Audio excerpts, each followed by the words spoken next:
എല്ലാവർക്കും നമസ്കാരം. ഇന്ന് ബീൻസ് കൊണ്ട് ഒരു സിമ്പിൾ മെഴുക്ക് പുരട്ടിയാണ് ഉണ്ടാക്കുന്നത്. ബീൻസ് അരിഞ്ഞ് വെച്ചിട്ടുണ്ട്. ചെറിയൊരു സവാള, ഒരു 5-6 വെള്ള കാന്താരിയും കൂടി അരിഞ്ഞെടുത്തിട്ടുണ്ട്. ഇനി മെഴുക്ക് പുരട്ടി ഉണ്ടാക്കാം.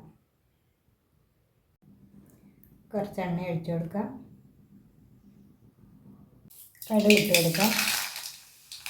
ബീൻസ് ചേർത്ത് കൊടുക്കാം. സവാളയും അരിഞ്ഞിട്ട് കാന്താരിയും കൂടി ചേർത്ത് കൊടുക്കുന്നുണ്ട്.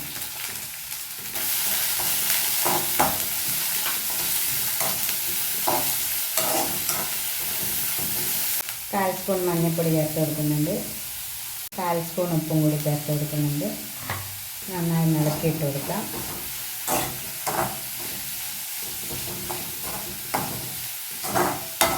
ചെറിയ തീയിലിട്ട് അടച്ച് വെച്ച് വേവിക്കാം.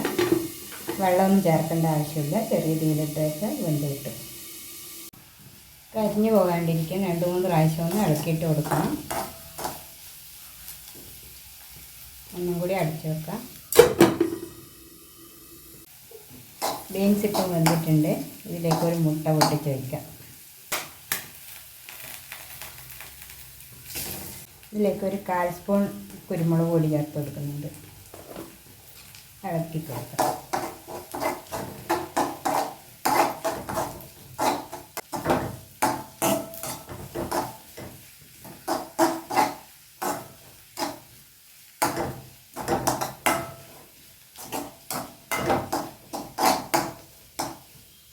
വളരെ സിമ്പിളായിട്ട് ഉണ്ടാക്കാൻ പറ്റുന്ന മുട്ട ചേർത്ത ബീൻസ് മെഴുക്ക് പുരട്ടി റെഡി ആയിട്ടുണ്ട്.